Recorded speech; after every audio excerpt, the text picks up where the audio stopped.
Greetings, River Lady here, and this is the second part of my late August hydrangea check-in. And I'm going to start with my little quickfire. I put this plant in a year ago, and it's a panicle hydrangea.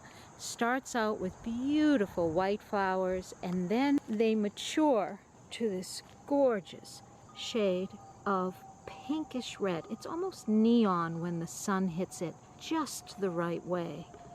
It's a smaller plant than regular quickfire. This is little quickfire. So if you have a tight spot that you need a hydrangea that can withstand a little more sun than mop heads, I would definitely look at this plant. All right, let's move on and check out a few of my other plants and wrap this puppy up, this second part of my hydrangea video. This little guy is my tuxedo plant. As expected, I didn't get any blossoms from him this summer, but I do have lots of buds. So let me come in tight and show you the buds. Those buds, look at how gorgeous. Let's go down there. Look at that. Yeah, save your strength, little tuxedo, because I want lots of blossoms next summer. This is my everlasting garnet. This is what she looked like last year. So you can see she was a prolific bloomer. But she did surprise me. She gave me one just pitiful blossom. I'm not going to cut it off. I'm not going to deadhead it. I'm going to just leave it. I'm not going to do anything to her because I want her to bloom next year, and I'm afraid to even touch her at this point. She does have some buds, so I know that she is potentially going to be able to bloom next year. I'm just not sure if she's going to. There's a variety of reasons why hydrangeas don't bloom. Too much nitrogen in the soil, you're overfeeding them, not enough water, too much water, too much sun, it's too hot, too humid. Oh, the list goes on. Oh, and pruning techniques is a big reason why you don't get blossoms, because you cut the blossoms off. I know the nitrogen's fine. I'm not overfeeding her. So I think she's just being stubborn. That's all right. We'll let her slide. And next year she better come through or it's hit the road, everlasting garnet. This is the star of my Pruning Your Panicle Hydrangea video. I think this is Pillow Talk. I really don't have a clue, but I'm going with that it's Pillow Talk, so let's just accept that. Anyway, it's a panicle hydrangea. She did really, really well. My pruning was superb, and I love that she's getting her new colors. She starts out with a creamy white blossom, and then she develops this beautiful, beautiful rust color that is just so stunning. And here you can see, oh, look at this blossom. Look at that. It's as big as Harley's head. And look at how white that top is. Oh, she is beautiful, beautiful, beautiful. I know, I love my hydrangeas. So that is my panicle hydrangea, and we're going to just pretend she's Pillow Talk. Okay, pick up the tripod, walk without tripping. I have to remind myself to do all these things. And let's come here to my piece of Blue Enchantress. This is a piece that I propagated a few years back, and you can tell Blue Enchantress because of her deep ruby stems. In the shade, they look almost black, but they're a deep, deep ruby red. Gorgeous plant. And she is going to give me some more flowers. And down here, we have the spent blossoms that she gave me earlier in the season. Now let me show you the mother plant.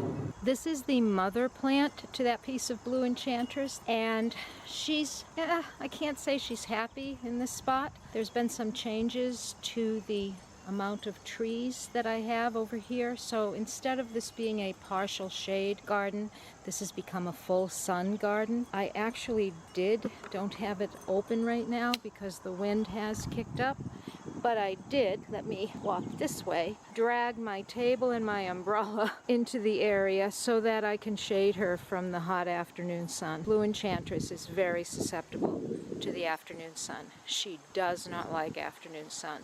She does get floppy stems. That is just a characteristic of her. Her stems flop, especially because her flower heads are just so huge. But in the afternoon sun, she flops like crazy. She is being crowded out by my Japanese anemone. highly invasive plant. Someday I'll do a video on Japanese anemones. So come spring, I am actually going to move this blue enchantress, and she is going to go live in a shady spot. This is my Tuff-Stuff, and she did pretty good this year. She didn't give me a lot of blossoms. She gave me actually 5. Tuff-Stuff is a lacecap, and with lacecaps you don't want to do any deadheading, because when the inside fertile flowers dry up, you'll still keep these outside non-fertile flowers, so the blossoms are still beautiful. So I don't recommend deadheading your lacecap hydrangeas. This is my Seaside Serenade, and her year, well, this is what she looked like last year. So you be the judge. Beautiful, beautiful pink blossoms. And this year, she tucked her blossoms in. She is going to give me some flowers next year, because she does have buds. So I'm not going to give her a hard time.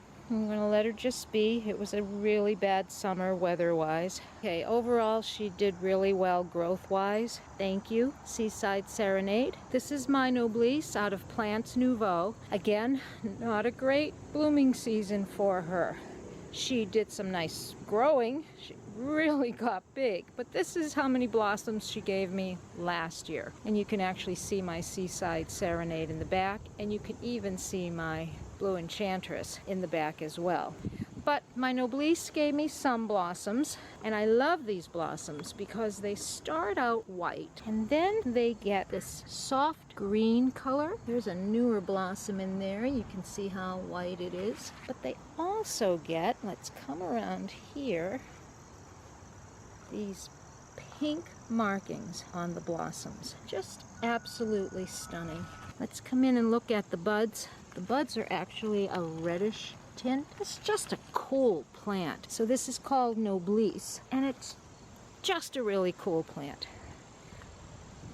All right, let's see, who should we go look at next? Let's go look at my Twist and Shout. I already showed you a piece of my Twist and Shout that I propagated. That's in the first video. And this is the original plant, and she is taking over. She is another plant that's going to end up getting moved, and I will show you why. She sits in too much sun. She used to be shaded, but my oak tree died. So now she sits in the morning sun, which is not a bad thing, but she also sits in the afternoon sun, and she suffers. She's a lacecap, so as I mentioned already with Tuff-Stuff, when the inside fertile flowers dry up and go to seed, leave your lacecaps alone, because the outside flowers will go through their color change as they mature, and you'll get some gorgeous blossoms on the plant, adding interest to the plant, and the birds will love you. This is my wedding gown, and she's known as Wedding Gown Double Delight. She did really well for me this year. Lots of blossoms. Her blossoms start out brilliant white, and then as they mature, the inside fertile blossoms turn to seed and dry up, and then the outer double blossoms take on this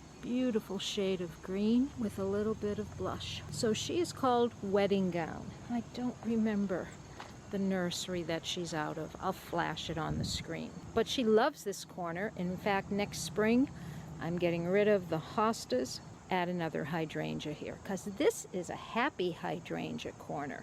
And that's it for this video, for part 2 of my late August, actually now it's September 1st, so my late August, early September assessment of my hydrangeas. If you have any questions, please feel free to post them. I am not a hydrangea expert. I'm just an old lady who loves growing hydrangeas.